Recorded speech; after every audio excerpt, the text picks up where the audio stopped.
जय श्री कृष्णा। आप सभी को पौष माह के कृष्ण पक्ष की सफला एकादशी की ढेरों शुभकामनाएं। आज हम बात करेंगे कि एकादशी का व्रत कब किया जाएगा। पौष माह की जो एकादशी है, सफला एकादशी, इसका व्रत आपको किस दिन करना है, क्योंकि खरमास चल रहा है तो एकादशी की पूजा कैसे करनी है, क्या परिवर्तन है अन्य एकादशी की पूजा में और सफला एकादशी की पूजा में। खरमास के कारण पूजा विधि के साथ क्या रहेगा शुभ मुहूर्त, भोग क्या लगाना है, मंत्र क्या रहेगा और भगवान के किस स्वरूप की आपको पूजा आज के दिन करनी है। भगवान श्री हरि की पूजा की संपूर्ण जानकारी के साथ पारण कैसे करेंगे, पारण की विधि क्या होगी और पारण अगले दिन सुबह सुबह किया जा सकता है या इस बार भी एकादशी पर सुबह सुबह पारण करने से व्रत खंडित हो जाएगा। हरिवासर का समय क्या सुबह सुबह तक रहेगा, ये संपूर्ण जानकारी आपको आज के इस वीडियो के माध्यम से प्रदान की जाएगी। अपनी मनोकामना पूर्ति के लिए और व्रत की सफलता के लिए कमेंट बॉक्स में अवश्य लिखें जय श्री हरि या ओम नमः भगवते वासुदेवाय। अब विज्ञान भी कहता है कि जब भगवान का नाम या मंत्र लिखा जाता है तो उससे एक सकारात्मक ऊर्जा उत्पन्न होती है और वह ऊर्जा आपके जीवन में सकारात्मक परिवर्तन लेके आती है। इसीलिए आपको अवश्य ही कमेंट बॉक्स में जय श्री हरि या ओम नमः भगवते वासुदेवाय लिखना चाहिए। आप देख रहे हैं देवभूमि ज्योतिष संस्थान का प्रतिष्ठित यूट्यूब चैनल देवभूमि धार्मिक। यहाँ जो जानकारी दी जाती है वो पंचांग और ज्योतिष शास्त्र पर आधारित होती है। बात करते हैं एकादशी की। पौष मास के कृष्ण पक्ष की जो एकादशी आती है उसको कहते हैं सफला एकादशी। तो सफला एकादशी का व्रत किस दिन किया जाएगा, उससे पहले नियमों के अनुसार पूजा विधि जान लेते हैं और नियम क्या है उनकी जानकारी ले लेते हैं। एकादशी तिथि के जो नियम है ना व्रत के, वो दशमी तिथि से आरंभ होते हैं। दशमी तिथि को ही आपको सर धो लेना चाहिए। एकादशी के दिन जो माताएं बहनें हैं वो बाल नहीं धोएंगी, नखून आदि नहीं काटेंगी, बाल नहीं कटवाएंगी। जो करना है वो एक दिन पहले दशमी तिथि को ही कर लीजिए। दूसरा, आप एक दिन पहले ही रात्रि का भोजन ना करें, दोपहर तक ही अन्न का आहार करना चाहिए। परंतु आज के समय क्योंकि शारीरिक स्थितियां अलग अलग हैं, भिन्न भिन्न हैं, बहुत लंबे समय तक बिना खाए रह नहीं सकते, तो रात्रि को भोजन तो कर सकते हैं, परंतु ध्यान रखें कि वह सात्विक भोजन हो। किसी भी प्रकार का उसमें तामसिक पदार्थ नहीं होना चाहिए। लहसुन प्याज आदि भी एकादशी व्रत के एक दिन पहले से ही वर्जित होता है। आपको रात्रि को अच्छे से कुल्ला आदि करके दंत धावन करके सोना चाहिए, जिससे कि मुंह में अनाज का कोई दाना ना रहे। ब्रह्मचर्य का नियम भी इसी के साथ आरंभ हो जाता है। यह है एक दिन पहले की विधि। एकादशी के व्रत वाले दिन आपको सूर्योदय से पहले उठना चाहिए। उठने के बाद स्नान आदि करके भगवान भास्कर को जल दीजिए। खरमास चल रहा है तो जल में थोड़ा सा कोई रौली डाल लीजिए, लाल रंग की रौली आती है, या साथ में पुष्प, अगर आपके पास है लाल रंग का कोई तो पुष्प डाल लीजिए और उससे भगवान सूर्य देव को अर्घ्य दीजिए, बहुत उत्तम रहता है। भगवान सूर्य देव को अर्घ्य देने के बाद अब आप व्रत का संकल्प करेंगे और संकल्प करके पूजन करेंगे एकादशी का। आसन लगा के बैठ जाएं, सामग्री एकत्र कर लीजिए। सामग्री वही रहेगी जो घर में सामान्य रूप से होती है सभी घरों में। एक लोटे में शुद्ध जल ले लीजिए, उसमें थोड़ा सा गंगा जल मिला लीजिए, रौली रख लीजिए, मौली रख लीजिए, धूप रख लीजिए, घी का दिया बना लीजिए, थोड़ा कपूर रख लीजिए, एक अलग से जोत आरती करने के लिए, फूलों की माला आप रख लीजिए, खुले पुष्प हैं तो खुले पुष्प रख लीजिए। पंचामृत अगर आपके पास है तो पंचामृत बना लीजिए। पंचामृत में क्या रहेगा, आप कच्चा दूध लीजिए, दही लीजिए, घी लीजिए, शहद लीजिए और शक्कर मिलाइए। इन पांचों चीज़ों को मिलाइए और एक ग्लास या किसी लोटे में पंचामृत रख लीजिए और शुद्ध जल भगवान का अभिषेक कराने के लिए रख लीजिए। ये सामग्री लेके भगवान की तस्वीर लेके आपको पूजा स्थल पे बैठना है। भगवान की तस्वीर या प्रतिमा जो भी आपके पास है ना, उसको हम स्थापित करेंगे। सबसे पहले स्थापन करने के लिए आप देखिए, आपके पास लकड़ी की कोई चौकी है तो उस पर रख सकते हैं पीला वस्त्र बिछा के। अगर कुछ नहीं है तो पृथ्वी पर रख कर भी पूजन कर सकते हैं। जब तस्वीर को रखें उससे पहले उस स्थान पर गंगा जल युक्त जो जल है ना लोटे में, उससे छींटे दे लीजिए। उससे स्थान का पवित्रीकरण हो जाएगा, शुद्धिकरण हो जाएगा। अब वहाँ पर पुष्प बिखरा दीजिए। पुष्प किस लिए कि आप भगवान को आसन दे रहे हैं कि प्रभु ये आसन है, आप विराजमान होइए। उसके बाद वह तस्वीर या प्रतिमा जो आपके पास है उसको वहाँ पर रख दीजिए। रखने के बाद सबसे पहले अपने आप को पूजा के लिए तैयार करना है, फिर व्रत का संकल्प करेंगे और उसके बाद पूजन करेंगे। सबसे पहले जल आचमनी करेंगे। आप चम्मच से अपने सीधे हाथ में जल लीजिए।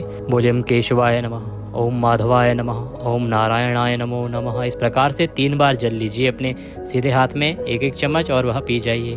हस्तो प्रक्षालनम, हाथ धो लीजिए। एक बार फिर से चम्मच से हाथ में जल लीजिए और धो लीजिए। अब आप अपने आप को तिलक कीजिए और मौली बांध लीजिए हाथ पे। अब आप व्रत पूजन के लिए तैयार हैं। तो सबसे पहले संकल्प करेंगे, क्योंकि एकादशी का जो व्रत है ना, उसमें संकल्प बहुत आवश्यक है। आपने देखा होगा बहुत से लोग लंबे समय से एकादशी का व्रत कर रहे हैं, परंतु जैसे परेशानियां पहले थी जीवन में, आज भी हैं, परेशानियां समाप्त नहीं हो रही हैं। कई बार उनका धैर्य जवाब देता है, उनको लगता है कि भगवान उनकी सुन नहीं रहे हैं या एकादशी का फल उनको प्राप्त नहीं हो रहा है। क्या कारण है? क्यों इतना अधिक व्रत करने के बाद भी पुण्य फल प्राप्त नहीं हो रहा है? ऐसा तो नहीं कि नियमों की कहीं अवहेलना हो रही है, जाने अनजाने में नियम टूट रहे हैं, या फिर आप संकल्पित होकर व्रत नहीं कर रहे हैं। देखिए, संकल्प की बड़ी महिमा है पूजा पाठ में। संकल्प आवश्यक है जब भी आप कोई दान पुण्य करें या पूजा पाठ करें, तो संकल्प के द्वारा ही वह पुण्य आपके खाते में जुड़ता है एक प्रकार से।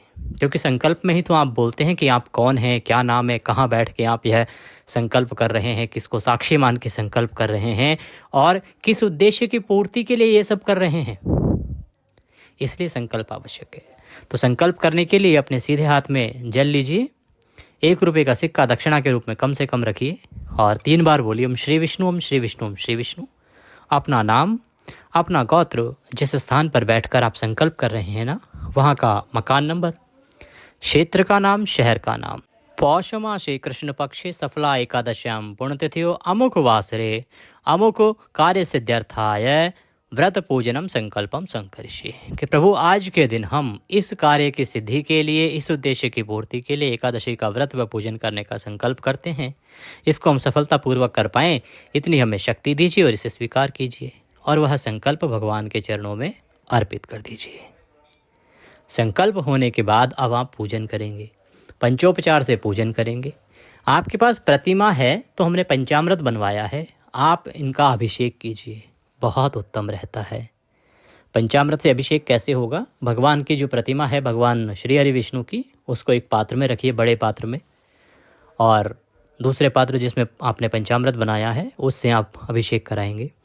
पहले शुद्ध जल से अभिषेक कराइए, भगवान को नहलाइए, मंत्र के रूप में बोलिए ओम नमः भगवते वासुदेवाय, ओम नमः भगवते वासुदेवाय, ओम नमः भगवते वासुदेवाय। इस मंत्र का जप करते हुए, बोलते हुए आप भगवान को शुद्ध जल से नहलाइए, फिर पंचामृत से नहलाइए और फिर पुनः शुद्ध जल से नहलाइए। नहलाने के बाद अब भगवान का पूजन करते हैं। जो हम आगे पूजन कर रहे हैं उसी विधि से आप अपने, जो आपके अगर खाली तस्वीर है केवल, तो आप तस्वीर का पूजन कर सकते हैं। आपके पास प्रतिमा है तो आप इस प्रकार से अभिषेक कराइए, प्रतिमा नहीं है तो कोई बात नहीं, आप शुद्ध जल से उस तस्वीर को पहले छींटे दीजिए 3 बार। ओम पद्यमर्घम आचमनेयाम, 3 बार छींटे देने के बाद अब आप भगवान को तिलक लगाइए, चंदन से तिलक लगाइए। तिलक लगाते समय मंत्र वही बोलेंगे ओम नमः भगवते वासुदेवाय। अक्षत लगाइए, ओम नमः भगवते वासुदेवाय। फूलों की माला पहनाइए, पुष्प हैं तो पुष्प अर्पित कीजिए, मंत्र वही रहेगा ओम नमः भगवते वासुदेवाय। धूप दिखाइए, धूप जलाइए, धूप दिखाइए, ओम नमः भगवते वासुदेवाय। दीप दिखाइए, दीप जलाइए। अब जो आपने जोत जलाई है ना, उसको जब आप रखेंगे तो उस जोत के नीचे या तो चावल रख दीजिए या पुष्प रख दीजिए। कभी भी सीधा डायरेक्ट हम पृथ्वी पर दीपक को नहीं रखते हैं, उसके नीचे आपको कुछ रखना चाहिए, आसन देना चाहिए, उसके बाद ही रखना चाहिए। और ये जो दीपक है ना, ये साक्षात अग्निदेव हैं, ये साक्षी देव हैं इस पूजा के, इनको उठाया नहीं जाता है। आरती के लिए हमने इसीलिए आपको कपूर और दूसरा दिया लगाने के लिए बोला है। तो वहीं पे जो दिया जला रखा है अपने हाथ से दीप दिखाइए। दीप दिखाने के बाद नैवेद्य के रूप में आपको चने या बेसन से बनी हुई किसी मिठाई का भोग लगाना चाहिए। चना या बेसन से बनी हुई कोई भी मिठाई है वह आप भगवान को नैवेद्य के रूप में अर्पित कीजिए। उसके बाद पुनः जल आचमनी कराइए। इस प्रकार से ये पंचोपचार पूजन विधि यहाँ समाप्त होती है। भगवान को नमस्कार कीजिए। अब अगर आपके लिए संभव है तो विष्णु सहस्त्र नाम का पाठ कीजिए। बड़ी महिमा है खर मास में इस एकादशी पर यदि आप विष्णु सहस्त्र नाम का पाठ करते हैं तो।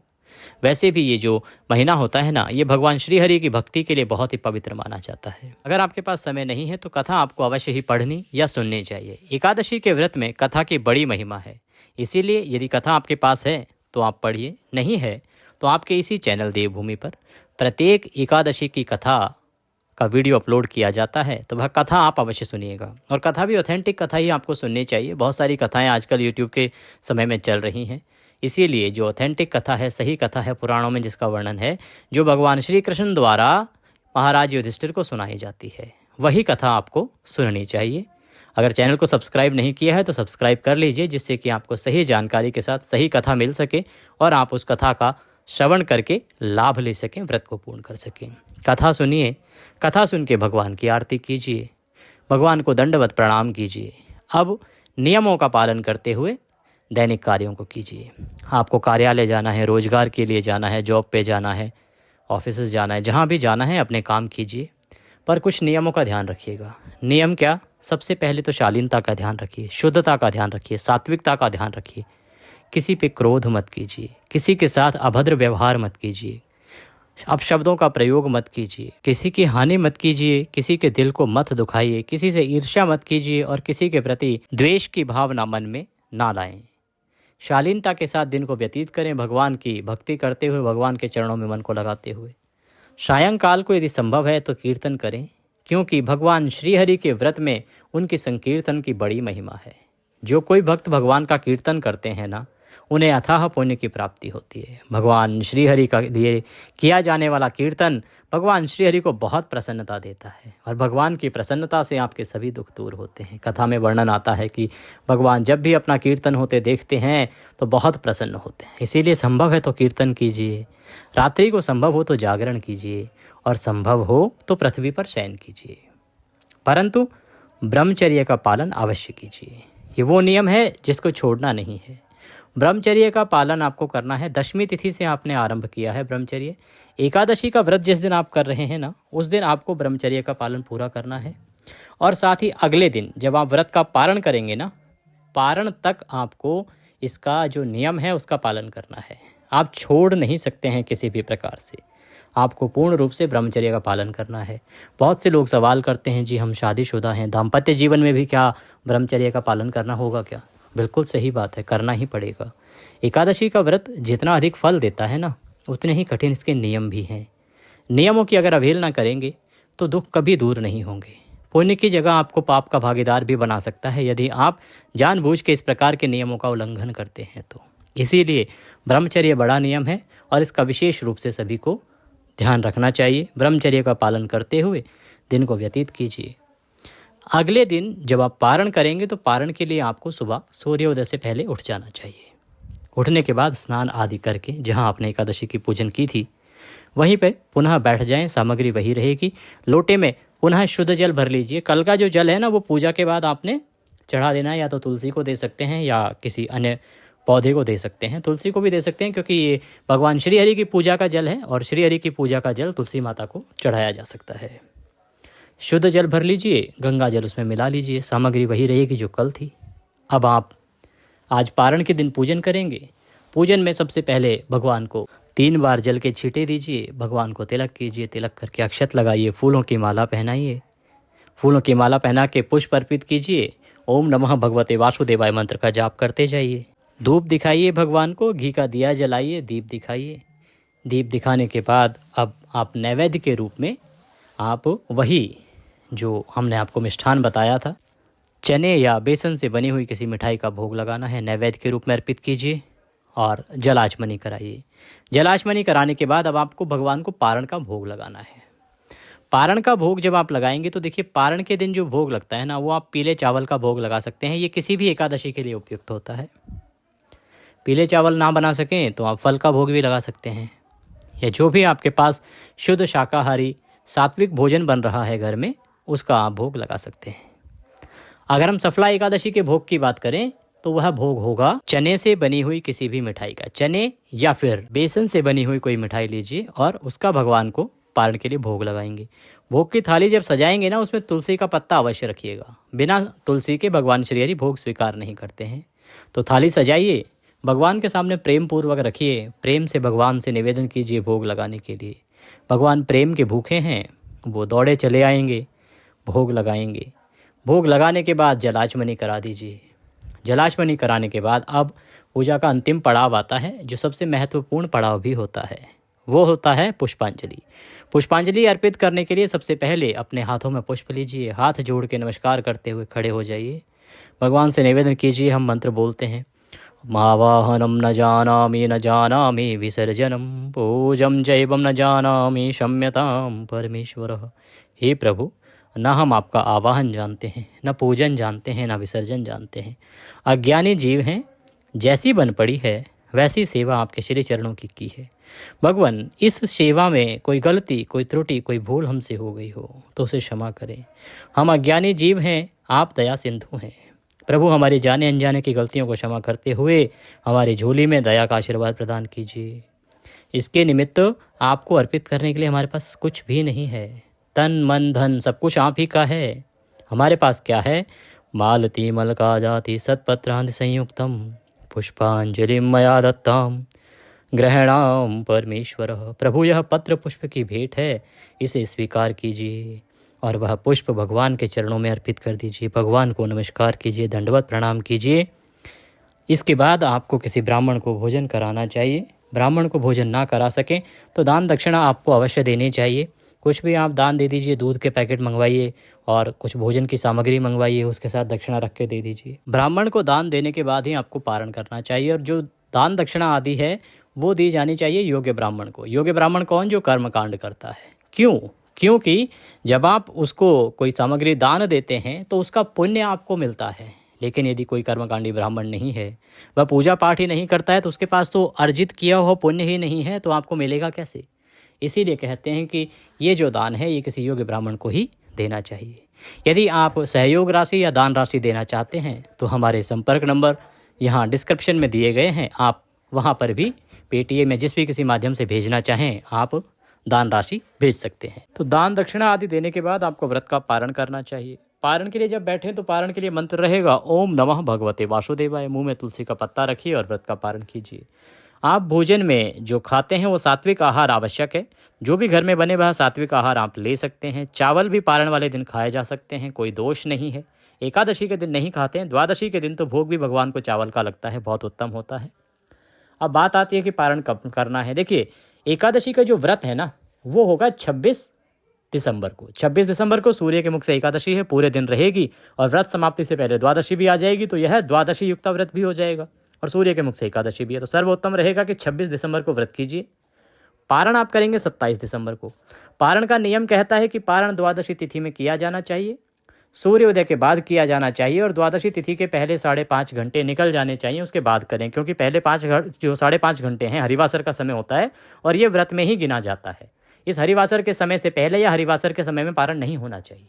इसीलिए हम कई बार बताते हैं कि इस बार आपको दोपहर तक पारण करना है, कब करना है कब नहीं करना है। इस एकादशी की अगर बात करें तो इसमें सुबह सुबह पारण कर सकते हैं, क्योंकि एकादशी रात्रि को आ जाएगी और हरिवासर का समय जो है वो सूर्योदय तक समाप्त हो जाएगा। तो ऐसे में 7:12 से और 9 बजे तक का समय उत्तम रहेगा। इस समय में आप व्रत का पारण कीजिए, अवश्य ही आपका व्रत सफल होगा।